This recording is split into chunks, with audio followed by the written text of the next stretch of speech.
Bismillahirrahmanirrahim. Assalamualaikum warahmatullahi wabarakatuh.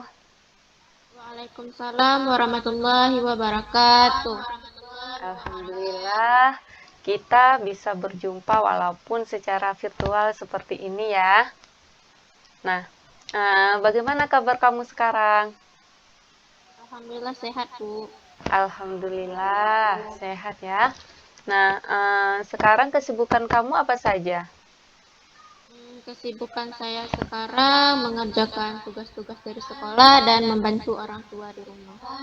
Iya, nah bagus sekali ya, kesibukan kamu selain belajar juga bisa membantu orang tua. Nah, Ibu sangat apresiasi sekali. Baiklah, sebelum kita memulai konseling kita hari ini, alangkah lebih baiknya ya kita berdoa terlebih dahulu ya. Nah, berdoa dimulai. Selesai. Oke. Nah, seperti kesepakatan kita sebelumnya bahwa kita akan melakukan konseling individu pada hari ini, ya Nak? Oke, apakah kamu sudah pernah melakukan konseling individu? Belum, Bu. Belum ya? Nah, baiklah Ibu akan menjelaskan bahwa konseling individu itu adalah proses pemberian bantuan dari guru BK kepada siswa, yaitu sekarang kamu, untuk menyelesaikan masalah-masalahnya, ya. Nah, sampai di situ sudah paham? Sudah, Bu. Mbak. Tapi saya takut nantinya orang lain tahu permasalahan saya. Oh, seperti itu. Nah, kamu tidak perlu takut ya, Nak. Karena layanan konseling ini, kamu harus percaya bahwa semua permasalahan kamu itu akan Ibu rahasiakan ya. Karena dalam layanan bimbingan konseling ini itu ada diatur, ada azas-azasnya supaya layanan bimbingan konseling ini bisa mencapai tujuannya, oke? Yaitu mengentaskan masalah-masalah yang dihadapi siswa. Nah, ada beberapa azas yang mengatur layanan bimbingan konseling ini. Yang pertama ada azas kerahasiaan, ada azas kesukarelaan, ada azas keterbukaan.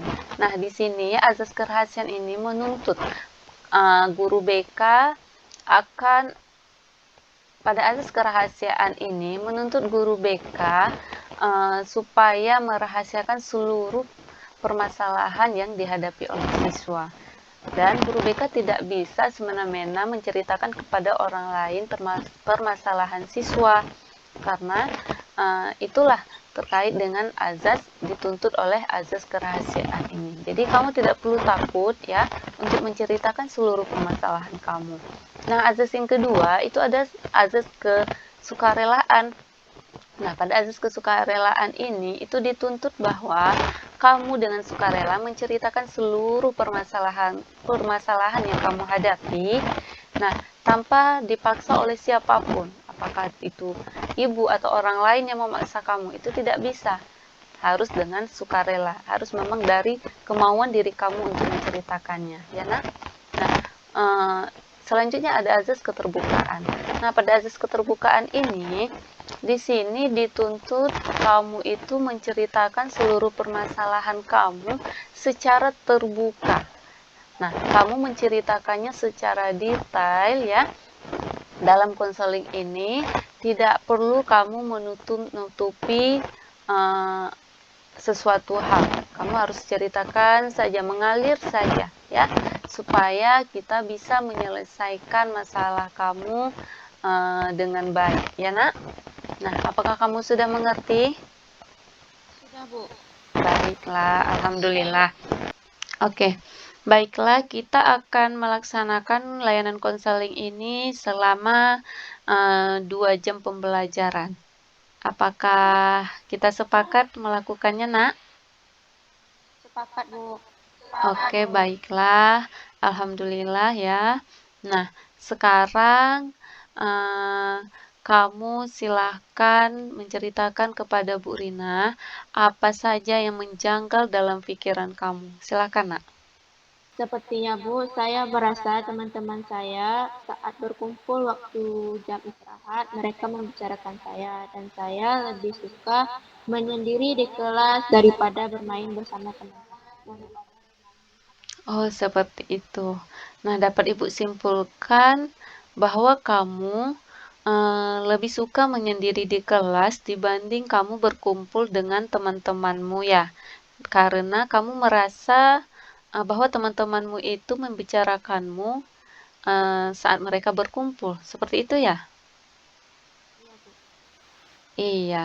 Nah, apakah menurut kamu menyendiri itu lebih baik daripada bergabung dengan kelompok teman sebayamu? Tentu lebih baik, Bu, daripada saya bergabung bersama orang-orang yang telah menceritakan saya. Oh, seperti itu. Nah, apakah dengan menyendiri kamu di kelas, kamu memiliki teman, Nak?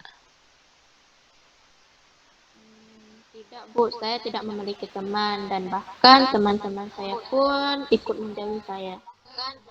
Iya. Nah, dengan kamu menyendiri di kelas, kamu dijauhi oleh teman-temanmu ya. Nah, bagaimana kamu bisa berpikir bahwa teman-temanmu itu membicarakanmu?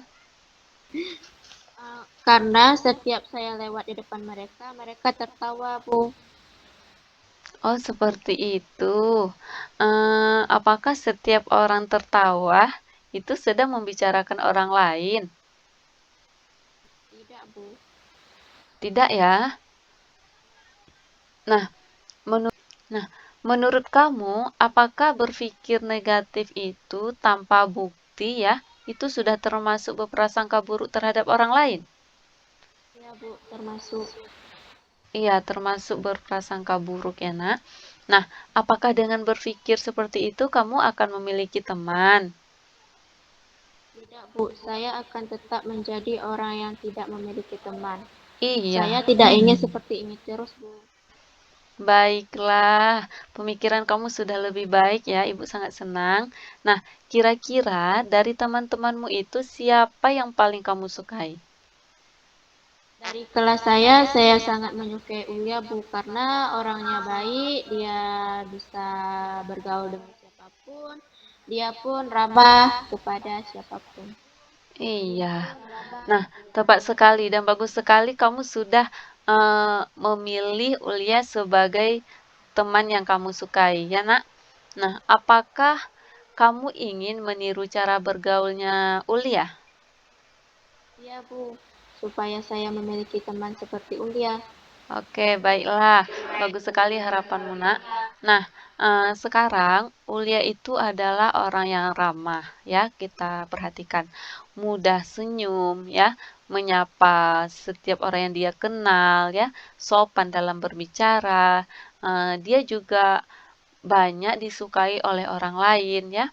Nah, dan dia juga bisa bergaul dengan siapapun.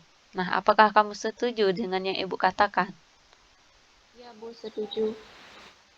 Nah, walaupun Ulia adalah teman yang mudah bergaul dengan siapapun, kamu harus menyeleksi juga perilakunya untuk kamu tiru, ya Nak?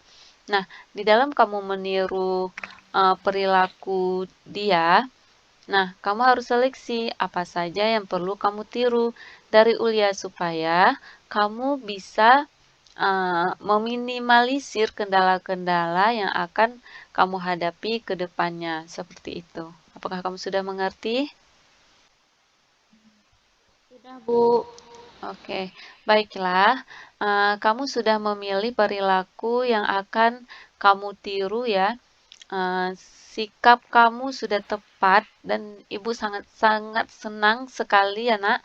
Apalagi nantinya kamu akan menerapkannya pada kehidupanmu, ya, Nak. Sekarang kita akan coba mempraktekkan bagaimana seorang Ulia bergaul ataupun memulai bergabung dengan teman-temannya. Oke? Siap? Siap, Bu. Nah, nanti Ibu akan mewakili ya dari seorang Ulia, ya Nak. Nah, nanti kamu akan mempraktikkan kembali apa yang sudah Ibu praktekkan seperti itu. Sudah paham? Sudah, Bu. Oke, kita mulai ya. Hai teman-teman, hai juga. Nah, bagaimana kabar kalian? Kami sehat. Apakah saya bisa bergabung dengan kalian? Iya, kami sangat senang jika kamu mau bergabung dengan kami. Alhamdulillah, saya sangat senang. Terima kasih, sama-sama. Nah, itu adalah Ibu praktekkan contoh bagaimana dia memulai bergabung dengan teman-temannya. Sekarang giliran kamu untuk mempraktekkan ya bagaimana kamu bisa untuk memulai bergaul dengan teman-temanmu. Ya, silakan. Hai teman-teman, Hai juga. kalian apa kabar? Alhamdulillah kami sehat. Bolehkah saya bergabung bersama kalian? Tentu saja, kami sangat senang sekali jika kamu mau bergabung dengan kami. Alhamdulillah, terima kasih. Sama-sama. Nah, ya, itu sebuah peniruan ya, Nak. Nah, sekarang bagaimana perasaan kamu ketika kamu diterima oleh teman-temanmu? Senang sekali, Bu. Alhamdulillah. Nah, kamu pasti akan merasakannya ketika kamu nantinya menerapkan di kehidupan kamu, ya, Nak? Iya. Nah, baiklah sekarang Ibu mau menampilkan sebuah video ya, Nak. Tips supaya kita selalu berpikir positif. Oke? Ini Ibu tampilkan. Kamu bisa memperhatikannya.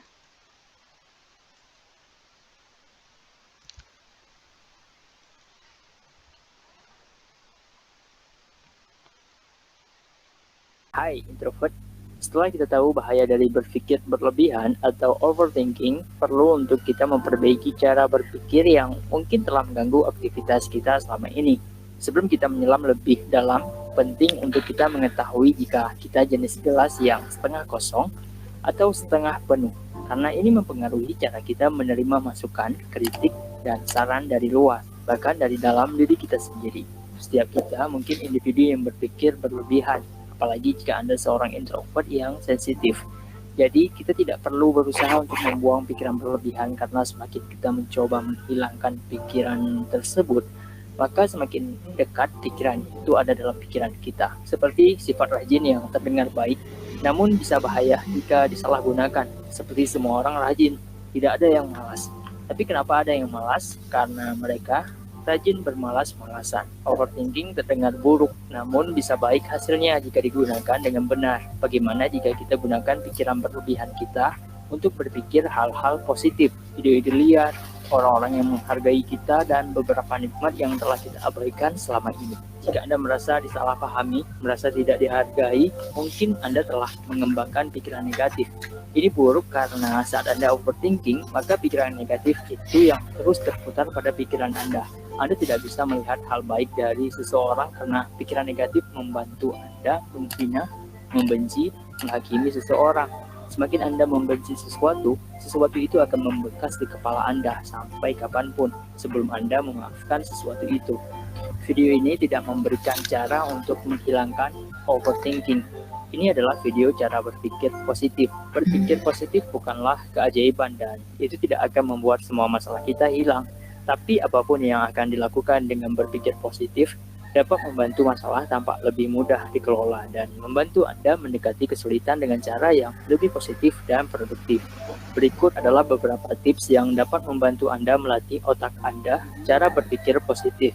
Yang pertama, berlatihlah untuk berterima kasih. Seperti yang kita tahu, berterima kasih terbukti mengurangi stres, meningkatkan harga diri, dan memperkuat mental di masa-masa sulit.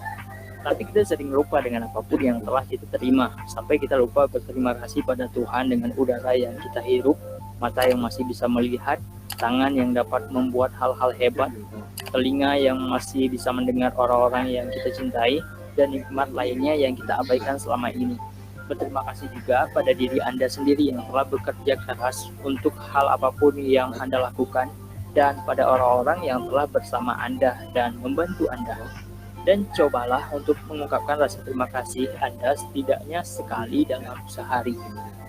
Yang kedua, fokus pada hal-hal baik. Kita sering marah pada apapun yang tidak berjalan seperti yang kita harapkan. Dan ketika Anda marah pada apapun yang Anda usahakan, maka pikiran Anda selalu dapat menemukan kesalahan dari setiap masalah yang berujung pada emosi yang tak terkendalikan. Ini juga terjadi ketika seseorang membatalkan rencana yang telah disepakati jauh-jauh hari, atau Anda terjebak pada macet perjalanan ke kantor. Terdengar menyebalkan, tapi Anda perlu memfokuskan diri pada hal-hal baik.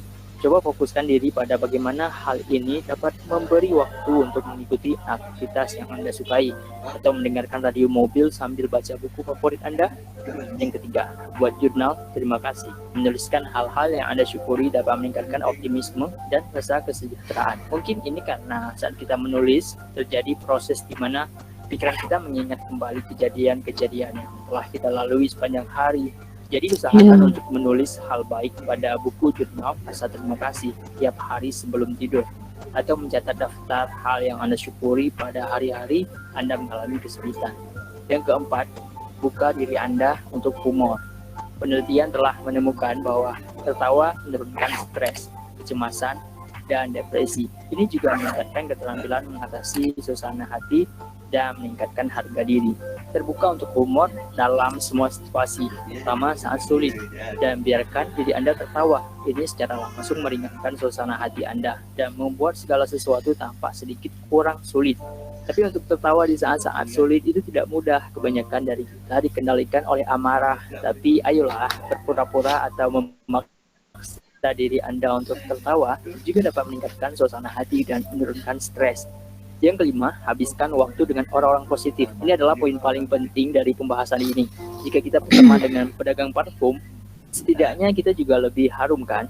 Negativitas dan kepositifan terbukti menular. Jadi pertimbangkan orang-orang yang ada bersama Anda untuk menghabiskan waktu dengannya. Berada di dekat orang-orang positif telah terbukti meningkatkan harga diri dan meningkatkan peluang Anda untuk mencapai tujuan. Pernahkah Anda memperhatikan bagaimana seseorang dengan suasana hati yang buruk dapat menjatuhkan hampir semua orang di sebuah ruangan? Dan orang yang positif juga memiliki efek sebaliknya pada orang lain. Jadi kelilingi diri Anda dengan orang-orang yang akan mengangkat Anda dan membantu Anda melihat sisi baik kehidupan. Yang keenam, praktekkan self-talk yang positif. Kita adalah hakim untuk seluruh anggota tubuh kita. Sering kan kita mengkritik tangan yang kurang terampil melakukan sesuatu, mulut yang salah pengucapan di ruang rapat, otak yang tiba-tiba kehilangan kalimat penting. Kita cenderung menjadi yang tersulit pada diri kita sendiri dan menjadi kritikus terburuk untuk diri kita sendiri. Seiring waktu, ini dapat menyebabkan Anda membentuk opini negatif tentang diri Anda yang mungkin sulit untuk dihilangkan. Untuk menghentikan ini, Anda harus memperhatikan suara di kepala Anda dan merespon dengan pesan positif. Seperti, tidak apa-apa, nanti kita coba lagi. Ayo semangat, kita pasti bisa. Dirimu juga ingin dengar kalimat-kalimat seperti itu. Jika bukan kamu, siapa yang peduli dengan dirimu sendiri? Bicara dengan diri sendiri itu penting, tapi sesuatu yang positif. Coba setiap bangun pagi, Anda bercermin, tegakkan badan Anda, senyum lebar, dan katakan saya bisa, atau saya bahagia, atau kata lain yang positif.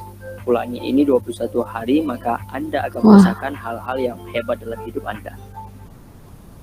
Berpikir positif bukan tentang mengubur setiap pikiran atau emosi negatif yang Anda miliki, tapi berpikir positif dapat memotivasi kita untuk maju terus dan membuat perubahan positif. Nah, itulah beberapa cara yang dapat kamu terapkan agar kamu dapat berpikir positif. Like jika kamu suka dengan video ini dan dislike saja jika kamu tidak suka. Share jika kamu pikir video ini dapat bermanfaat kepada banyak orang. Jumpa lagi di video berikutnya. Salam kutu buku. Oke. Nah, itu dia video tentang tips agar kita selalu berpikir positif, ya kan? Nah, supaya Ibu harapkan kita ya, Ibu juga, kamu juga, kita bisa menerapkan tips-tips tersebut dalam kehidupan kita. Nah, selanjutnya kita akan menyimpulkan dari konseling kita pada hari ini ya, Nak. Nah, Ibu simpulkan terlebih dahulu bahwa kamu memiliki masalah, kurang bisa bergaul dengan teman sebayamu, ya, sering menyendiri di kelas, dan tidak ingin bergaul bersama mereka karena kamu merasa bahwa mereka itu menceritakan tentangmu. Seperti itu ya? Iya. Iya. Nah, kita juga sudah eh, membicarakan solusi-solusinya. Nah, bahwa kamu akan melakukan sesuatu apa untuk kedepannya supaya kamu bisa diterima oleh temanmu, ya kan? Nah, yaitu tadi kamu sudah memilih teman yang kamu sukai di kelas. Nah, kamu selanjutnya akan meniru, ya kan? Meniru perilaku dan cara bergaulnya, seperti itu. Dan jangan lupa juga kamu harus menyeleksi perilaku-perilaku dia, ya nak? Oke, nah perilaku-perilaku yang sudah kamu pilih, nantinya silakan kamu terapkan ya di sekolah maupun di rumah nantinya di lingkungan sekitar. Nah, seperti itu. Ya, apakah kamu sudah paham? Sudah, Bu. Baik. Nah, ini waktu kita mau habis ya, Nak. Oke. Sekarang Ibu mau eh, sebelum menutup dari konseling kita ini, nantinya Ibu ingin kamu melaporkan perkembangan dari kamu ya. Nah, nanti jika kamu ingin menjumpai Ibu lagi, bisa menghubungi Ibu melalui via WhatsApp seperti itu. Sudah paham kan? Sudah, Bu. Baiklah. Nah, bagaimana perasaan kamu setelah melakukan konseling ini? Berbagi cerita dengan Ibu. Saya sangat senang. Iya, alhamdulillah Ibu juga sangat senang sekali bisa membantu kamu menyelesaikan masalah kamu ya, Nak. Nah, bagaimana menurut kamu apakah konseling hari ini bermanfaat untuk kamu? Sangat bermanfaat, Bu, dan beban pikiran saya pun juga sudah berkurang. Iya, alhamdulillah sekali. Nah, baiklah. Untuk materi selanjutnya, kita akan melakukan tindak lanjut dari konseling kita hari ini, ya nak? Oke, sebelum Ibu akhiri, nanti Ibu akan mengirimkan link evaluasi hasilnya di WA, ya. Kamu bisa mengisinya dan mengirim kembali. Sudah paham? Sudah. Oke. Baiklah, kita ucapkan dan kita tutup konseling kita hari ini dengan membaca hamdalah secara bersama-sama. Alhamdulillahirabbil Alhamdulillahirabbil alamin. alamin. Oke, eh, sampai di sini dulu ya konseling kita hari ini. Sampai jumpa lagi ya. Terima kasih banyak ya nak. Assalamualaikum warahmatullahi wabarakatuh.